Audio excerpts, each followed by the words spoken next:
Formula ఈ car రేసులో IAS అధికారి అరవింద్ కుమార్ ప్రాసిక్యూషన్ కు అనుమతి ఇస్తూ కేంద్రం నిర్ణయం తీసుకుంది. ప్రాసిక్యూషన్ విషయంపై రాష్ట్రానికి సమాచారం ఇచ్చింది కేంద్రం.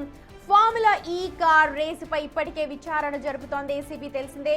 మరోవైపు కేటీఆర్ ప్రాసిక్యూషన్ కు అనుమతి ఇచ్చారు గవర్నర్. ఇప్పుడు ఈ కేసులో రాజకీయ అలాగే అధికారులపై ప్రాసిక్యూషన్ కు అనుమతి రావడంతో ఛార్జ్ షీట్ దాఖలు చేసేందుకు ఏసీబీ సిద్ధమవుతోంది.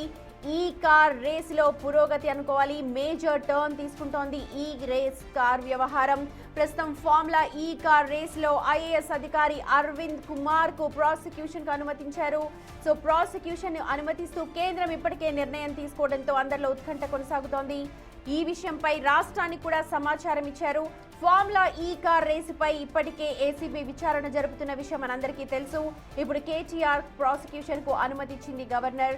ఈ కేసులో అటు రాజకీయ నాయకులు కావచ్చు, ఎవరి ప్రమేయం ఉంది, అధికారులు ఎవరెవరు ఇందులో పాలు పంచుకున్నారు, నగదు ఎప్పటి నుంచి ఎక్కడికి బదిలీ అయింది, ఎలాగా జరిగింది అన్న దానికి సంబంధించి పూర్తిగా తెలిసే అవకాశాలు ఉన్నాయి. ఛార్జ్ షీట్ దాఖలు చేసేందుకు ఇప్పుడు ఏసీబీ రంగం సిద్ధం చేసుకుంటోంది.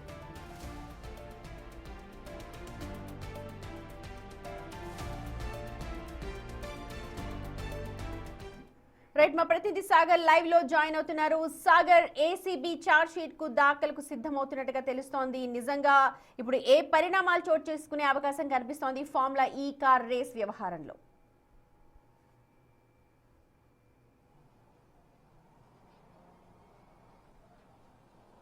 యశోమతి, ఫార్ములా ఈ కార్ రేసు ఇప్పటికే విచారణ ఏసీబీ యాంటీ కరప్షన్ బ్యూరో విచారణ తుది దశకు చేరుకున్నట్లు కూడా తెలుస్తుంది. ఇప్పటికే ఈ కేసులో A1 గా ఉన్నటువంటి కేటీఆర్ కు గవర్నర్ అనుమతి, ప్రాసిక్యూషన్ కి అనుమతి ఇచ్చిన నేపథ్యం కనిపిస్తుంది. తాజాగా ఐఏఎస్ అధికారి అరవింద్ కుమార్ ని ప్రాసిక్యూషన్ చేసేందుకు కేంద్రం అనుమతి ఇచ్చినట్లుగా కూడా తెలుస్తోంది. ఇప్పటికే డిఓపిటి, ఎందుకంటే గతంలో ఈ కేసుకు సంబంధించినటువంటి 54 కోట్ల రూపాయల అవినీతి జరిగింది ఫార్ములా ఈ రేస్ కేసులో. గత బీఆర్ఎస్ ప్రభుత్వ హయాంలో మంత్రిగా ఉన్నటువంటి కేటీఆర్, మున్సిపల్ శాఖ మంత్రిగా ఉన్నటువంటి కేటీఆర్ ఆర్థిక శాఖ అనుమతి లేకుండా, కేబినెట్ అనుమతి లేకుండా ఈ నిర్ణయం తీసుకున్నది ఆదేశాలు ఇచ్చారు.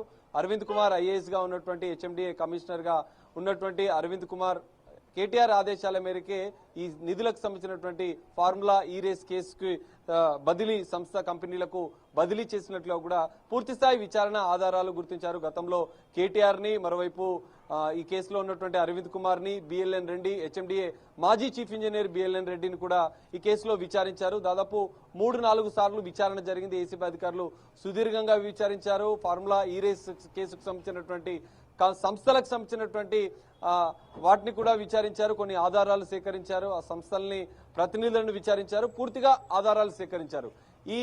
అంటే ఫార్ములా ఈకే రేస్ ద్వారా నిధుల మళ్లింపు జరిగిన అనంతరం కూడా క్విడ్కో క్రోకో జరిగింది. నిధుల బాండ్ల కొనుగోలు కూడా ఆయా సంస్థలు చేసినట్లు కూడా ఇటు ఏసీబీ దర్యాప్తులో గుర్తించింది. సో దీనికి మొత్తం దర్యాప్తులో కూడా ముగ్గురు A1 గా ఉన్నటువంటి కేటీఆర్, A2 గా ఉన్నటువంటి అరవింద్ కుమార్, మరోవైపు A3 గా ఉన్నటువంటి బిఎల్ఎన్ రెడ్డి కీలక సూత్రధారులుగా కూడా ఇటు ఏసీబీ గుర్తించింది.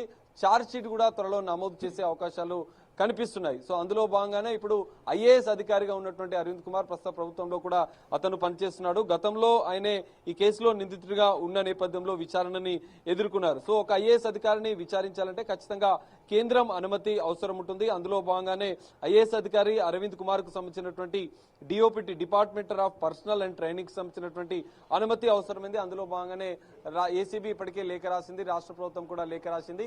కేటీఆర్ ని ప్రాసిక్యూషన్ చేయాలంటే, ఎందుకంటే ఒక ఎమ్మెల్యేగా, మాజీ మంత్రిగా ఉన్న నేపథ్యంలో గవర్నర్ అనుమతి అవసరమే ఉంటుంది. గవర్నర్ అనుమతి ఇప్పటికే లభించిన నేపథ్యంలో తదుపరి ఐఏఎస్ అధికారి విచారణకు అనుమతి రావాలంటే కేంద్రం నుంచి, డిఓపిటి నుంచి అనుమతి రావాల్సి ఉంటుంది. సో తాజాగా డిఓపిటి నుంచి అనుమతి వచ్చిన నేపథ్యంలో A1, A2, A3ల పైన త్వరలో ఛార్జ్ షీట్ ఏసీబీ దాఖలు చేసే అవకాశాలు కనిపిస్తున్నాయి. సాగర్, ఇప్పటికే జనాలు అంటే పబ్లిక్ అందరూ అనుకుంటున్నారు ఫార్ములా ఈ కార్ రేస్ వ్యవహారంలో ఇంత గోల్మాల్ జరిగింది, అయినా కూడా ఎక్కడ ఏ కదలిక లేదు అని చెప్పి అనుకున్నారు. ఇప్పుడు ఇది ఒక పెద్ద మేజర్ స్టెప్ అనుకోవచ్చా? ఇంకా ఎలాగ లావాదేవీలు జరిగాయి, ఎలాగ మనీ ట్రాన్స్ఫర్ అయింది సంబంధించి పూర్తిగా ట్రాన్స్పరెంట్ గా బయటకు వచ్చే అవకాశాలు ఉన్నాయా?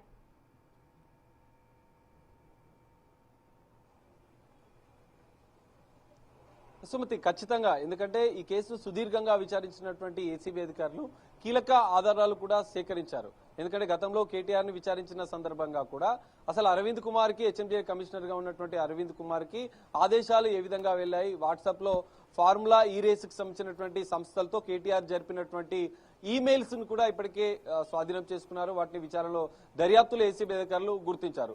సో కేటీఆర్ ఆదేశాల మేరకు గతంలో కూడా కేటీఆర్ అనేక సార్లు ఫార్ములా ఈ రేస్ కి సంబంధించినటువంటి హైదరాబాద్ బ్రాండ్ ఇమేజ్ పెంచడానికి ముందస్తుగానే తానే నిధుల విడుదల చేయాలంటూ కూడా చెప్పినట్లు కూడా కేటీఆర్ ఒప్పుకున్న పరిస్థితి. సో ఈ కేసు విచారణ జరిగింది. ఏసీబీ అధికారులు విచారించారు, ఆధారాలు సేకరించారు. సో A1 గా కేటీఆర్ ఉన్నారు, A2 గా ఐఏఎస్ అధికారి అరవింద్ కుమార్ ఉన్నారు, A3 గా బిఎల్ఎన్ రెడ్డి మాజీ చీఫ్ ఇంజనీర్ ఉన్నారు. అయితే ఇక్కడ దర్యాప్తులో విచారణ ప్రాసిక్యూషన్ కోసము ఎమ్మెల్యేగా ఉన్నటువంటి కేటీఆర్ సంబంధించినటువంటి విచారణ చేయాల్సిన అవసరం ఉన్న నేపథ్యంలో గవర్నర్ అనుమతి అవసరమైంది దర్యాప్తు కోసం. మరోవైపు ఐఏఎస్ అధికారిగా ఉన్నటువంటి అరవింద్ కుమార్ కి కేంద్రం డిఓపిటి నుంచి కూడా అనుమతి రావాల్సింది. సో ఈ రెండు క్లియర్ అయిన నేపథ్యంలో ఈ కేసు తుది దశకు చేరుకున్నట్లుగానే భావించవచ్చు. ఏసీబీ అధికారులు త్వరలోనే ఛార్జ్ షీట్ నమోదు చేయనున్నారు. A1, A2, A3 ముగ్గురు కేటీఆర్, అరవింద్ కుమార్, ఇటు బిఎల్ఎన్ రెడ్డికి సంబంధించినటువంటి నిందితులుగా కేటీఆర్ ఆదేశాల మేరకే నిధుల మళ్లింపు జరిగినట్లు కూడా తేల్చున్నారు. మరోవైపు ఈ కేసులో ఫార్ములా ఈ రేస్ కేసుకు సంబంధించినటువంటి సంస్థల ప్రమేయం ఉంటే వారిని కూడా ఇందులో నిందితులుగా చేర్చే అవకాశం కనిపిస్తుంది. సో ఛార్జ్ షీట్ లో ఏసీబీ సంచలన విషయాలు బయటపెట్టనుంది. ఇప్పటికే కేసుకు సంబంధించినటువంటి పూర్తి స్థాయి దర్యాప్తు జరిగిన నేపథ్యంలో ఛార్జ్ షీట్ లో అనేక అంశాలు అయితే వెలుగులోకి వచ్చే అవకాశాలు కనిపిస్తున్నాయి. Right Sagar, thank you. పూర్తి స్థాయి దర్యాప్తు జరిగిన నేపథ్యంలో ఇప్పుడు ఏసీబీ ఛార్జ్ షీట్ దాఖలు చేయడానికి సిద్ధమవుతోంది ఫార్ములా ఈ కార్ రేస్ వ్యవహారం.